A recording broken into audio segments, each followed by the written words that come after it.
ఉమ్మడి చిత్తూరు జిల్లా పేరు చెప్పగానే సీఎం చంద్రబాబు, మాజీ మంత్రి పెద్దిరెడ్డి రామచంద్రారెడ్డి పేర్లు గుర్తుకొస్తాయి. అధికారం ఉన్నా లేకపోయినా పెద్దిరెడ్డి రామచంద్రారెడ్డి హవా నడుస్తోందని ప్రచారం జరుగుతోంది. గతంలో కుప్పం నియోజకవర్గంలో కూడా చంద్రబాబును నిలువరించే ప్రయత్నాలు చేసిన సంఘటనలు జరిగాయి. చిత్తూరు జిల్లాలోని 2 కీలక నియోజకవర్గాల్లో వైసీపీ మాటే నెగ్గుతోందా అంటే అవుననే అంటున్నారు టీడీపీ నేతలు. 2 ఎస్సీ సామాజిక వర్గానికి చెందిన నియోజకవర్గాల్లో వైసీపీనే ప్రధానంగా ఇంకా చక్రం తిప్పుతోందన్న చర్చ రాజకీయ వర్గాల్లో ప్రచారం జరుగుతోంది. పేరుకే టీడీపీ ఎమ్మెల్యేలు, పాలన పెత్తనం అంతా వైసీపీదే అంటూ టీడీపీ నేతలే చెబుతూ ఉండడం ఆసక్తి కలిగించే అంశం. చిత్తూరు జిల్లాలోని పూతలపట్టు, గంగాధర నెల్లూరు 2 నియోజకవర్గాలు ఎస్సీ రిజర్వ్డ్ స్థానాలు.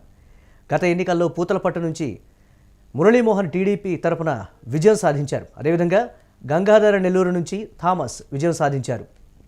కొత్త నాయకులు కావడం, తొలిసారి గెలిచిన నేపథ్యంలో వీరిపై టీడీపీ హైకమాండ్ చాలా ఆశలు పెట్టుకుంది. వచ్చే ఎన్నికల నాటికి మరింత బలంగా పార్టీని విస్తరించాలని కూడా భావించింది. అయితే ఈ 2 నియోజకవర్గాల్లో కూడా వైసీపీ నాయకులు చక్రం తిప్పుతున్నారు అన్నది రాజకీయంగా వినిపిస్తున్న మాట. పూతలపట్టు నియోజకవర్గంలో వైసీపీ నుంచి కాంగ్రెస్లో చేరిన ఎంఎస్ బాబు, గంగాధర నెల్లూరులో మాజీ మంత్రి నారాయణస్వామి మాటే పైచేయిగా ఉందని తెలుస్తోంది. కూటమి అధికారంలోకి వచ్చినా అధికారులు మాత్రం వైసీపీ నేతలకే జీ హుజూర్ అంటున్నారని టీడీపీ నేతలు వాపోతున్నారు. ముఖ్యంగా అధికారులు, క్షేత్రస్థాయి సిబ్బంది కూడా టీడీపీ నాయకుల కంటే కూడా వైసీపీ నేతలకు ఎక్కువ ప్రాధాన్యత ఇస్తున్నారన్న వాదన కూడా ఉంది. ఈ విషయంలో టీడీపీ హైకమాండ్ కూడా సమాచారం అందింది. క్షేత్రస్థాయిలో ఎమ్మెల్యేలు పర్యటించి ప్రజలతో మమేకమైతే ఇలాంటి పరిస్థితులు ఉండవని సీఎం చంద్రబాబు చెప్పుకొస్తున్నారు. కానీ ఈ 2 నియోజకవర్గాల్లో పరిస్థితులు మాత్రం దీనికి భిన్నంగా ఉన్నాయి. వాస్తవానికి గంగాధర నెల్లూరులో థామస్ పర్యటిస్తున్నారు. అయితే ఆయన వైసీపీ నాయకులతో కలిసి పనిచేస్తూ ఉండడం కొన్నాళ్ల క్రితం వివాదంగా మారింది.